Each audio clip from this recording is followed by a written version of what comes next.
Hi, welcome back to Terry's Model Rod Shop. I'm doing something a little different today. I'm outside, but I need to I need the sunlight so you can see what I'm doing here. And this video is on using different base coats for your colors, because candy colors, especially like this here, is basically a candy color is all it is. It's a transparent red.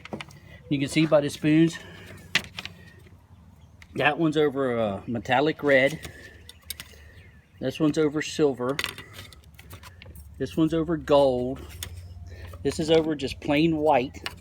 And this is over gray primer sealer. And you can tell it ranges everywhere from a dark red to almost an orange to a real nice burgundy.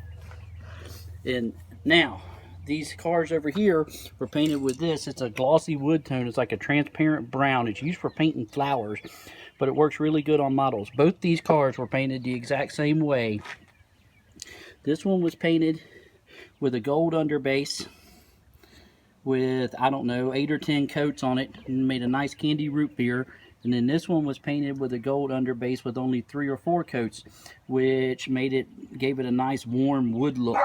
So next time you want to paint something and you're wondering what it'll look like, get you some spoons. And that's a tip in itself. Every time you want to try a different color, get you some spoons and put different base coats down, and then put your top coat down, and it'll tell you what color you want. And that's it. And I'll see you next week. Thanks.